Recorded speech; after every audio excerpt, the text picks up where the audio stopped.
ça tourne. C'est la dernière fois que je réponds à... Ouais, mais c'est bien, ouais, ça on mettra. télé, Ouais. Bon, alors, tu es là pour contre Notre-Dame-des-Landes. 2 mots sur la situation d'évacuation assez violente. Un blessé et une arrestation. Oui, de toute façon, même le chiffre des blessés, on ne le connaît pas, mais il y a des chances que ce soit un peu plus important. Mais non, mais là, on est quoi, 200 à peu près, un peu moins, je sais pas. T'éloignes pas trop quand même. Non, c'est parce que je vois pas le micro. On est là pour protester contre l'intervention policière visiblement assez brutale. C'est pas une surprise, le gouvernement l'a préparé depuis quelques jours. 2500 gendarmes présents sur le territoire, enfin sur la zone. Bon voilà, alors il y a un gouvernement qui passe à l'attaque, mais en même temps il attaque aussi les étudiants parce qu'il y a eu des interventions policières à Nanterre et à Lille visiblement.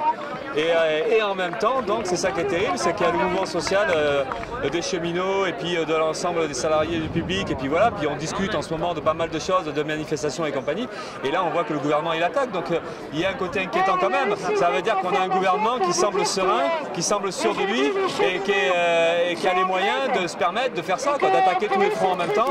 Et donc est-ce qu'il se trompe, est-ce qu'il se trompe pas? S'il se trompe pas, c'est pas rassurant, ça veut dire qu'il doit sentir de son point de vue que ça va pas prendre, enfin qu'il n'y aura pas une mobilisation générale. Bon, mais nous on espère qu'il se trompe évidemment. Donc, mais par contre pour qu'il se trompe, ça veut dire qu'il faut qu'on fasse le lien très clairement entre ce qui se passe à Notre-Dame-des-Landes, ce qui se passe dans les facs, des luttes des étudiants contre la sélection, et puis ce qui se passe aujourd'hui à la SNCF avec la lutte des cheminots contre la réforme, et puis globalement tous les secteurs qui sont en lutte aujourd'hui, comme à la Poste, contre la répression et contre la dégradation des conditions de travail. Si on ne fait pas le lien entre toutes ces bagarres-là, on ne sera jamais assez fort pour combattre le pouvoir aujourd'hui. Donc il faut qu'on arrive à discuter ça, il faut qu'on arrive à construire des actions convergentes, il faut qu'on arrive que les équipes militantes, syndicales, associatives ou politiques arrivent à discuter ensemble et à construire ensemble. Mais c'est vrai que l'enjeu pour nous il est là, c'est réussir ça et rapidement. Là il parle, si ça marche à Notre-Dame-des-Landes, on risque d'avoir les évacuations de fac qui risquent de se mettre en place. C'est probable. Ça ils ont commencé, donc en fait ils font tout en même temps. Donc pour l'instant, peut-être que c'est un pari pour eux. En tapant maintenant, ils vont calmer tout le monde. Nous on espère qu'ils vont se tromper, que ça va renforcer la colère et la mobilisation du côté de la population, enfin, du côté ou des étudiants, des zadistes ou des salariés du secteur public ou du secteur privé.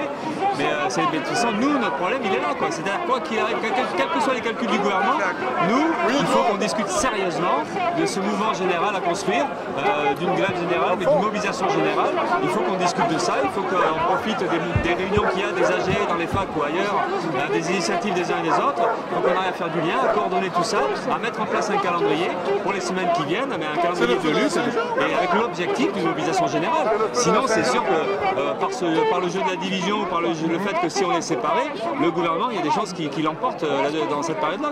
Est-ce qu'il ne risque pas, le gouvernement, justement, de fédérer les convergences des luttes à travers ce qu'il fait? Est-ce que un ras-le-bol va se mettre en place et les convergences de lutte risqueraient de se mettre en place? C'est pas lui qui le fera, ça sera à nous de le faire, parce qu'on sait on sait par expérience qu'un pouvoir peut réprimer, peut taper fort. C'est pas ça qui provoque automatiquement un réveil de la population. C'est forcément de notre côté à nous, notre capacité à nous à faire ce lien-là, à discuter et à mettre en avant une perspective de mobilisation générale et de confrontation directe avec le pouvoir.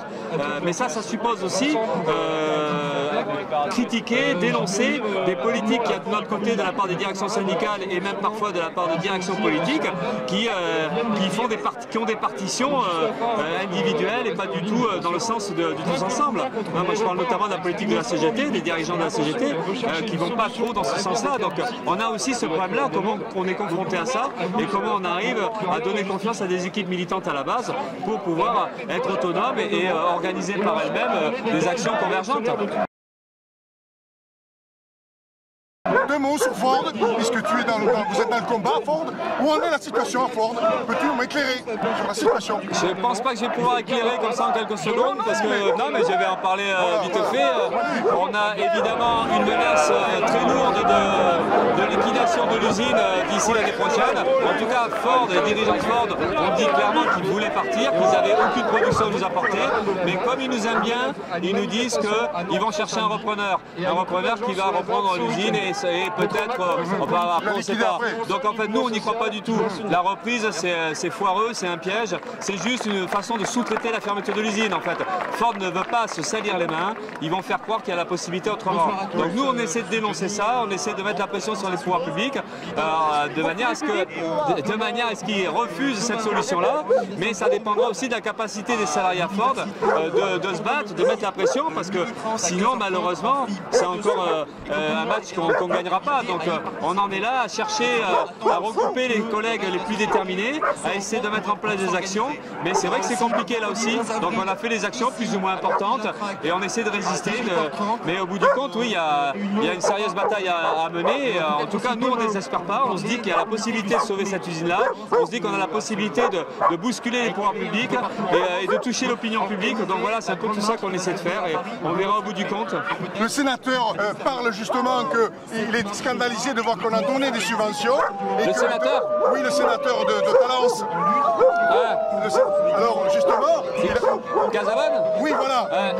Il est un peu scandalisé de ça. Il dit c'est pas normal, on leur a donné des subventions, maintenant ils s'en vont. Qu'est-ce que tu as même envie de lui dire? Non, mais c'est sûr. Non, mais lui, là, Juppé, c'est pareil. Ou même, si on peut dire, le ministre Le Maire, ils sont tous un peu obligés de dire aujourd'hui que Ford n'a pas assuré, que Ford a trahi même, c'est ce qu'ils disent. Parce qu'effectivement, Ford a reçu 50 millions d'euros d'aide publique sur les 5 dernières années ou les 6 dernières années. Donc, et en réalité, même Ford a touché pendant 45 ans, depuis que Ford est installé, n'a quasiment jamais cessé de toucher des aides publiques. Donc évidemment que c'est un scandale avec Ford, comme c'est un scandale avec toutes les grosses multinationales qui ont touché des aides publiques et puis qui ont eu fermé ou licencié. Donc les pouvoirs publics aujourd'hui sont en porte-à-faux. Ils sont un peu obligés de dire oui, là c'est pas normal, c'est pas correct. Mais maintenant ils vont vite changer de discours. Enfin en tout cas on est un peu habitué à ça. Donc nous on essaie de mettre la pression pour qu'ils puissent pas changer de discours. En tout cas on a cette ambition-là de les emmerder, de les empêcher de changer de discours.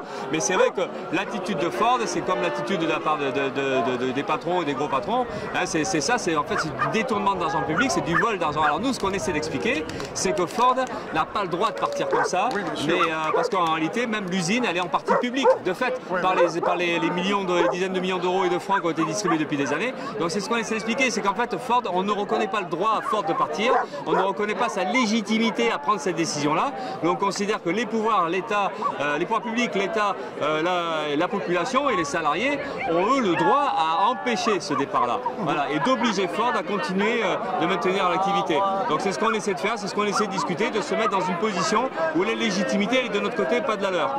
Ceci dit, c'est pas simple, voilà, on essaie de mener cette bataille-là et on verra encore une fois dans les semaines qui viennent. Merci Philippe Poutou, si rien, c'était avec plaisir, dans le bruit ambiant. Mais oui, mais qu'est-ce que tu veux? Au moins on voit qu'il y a une manifestation et tu es dans la manifestation.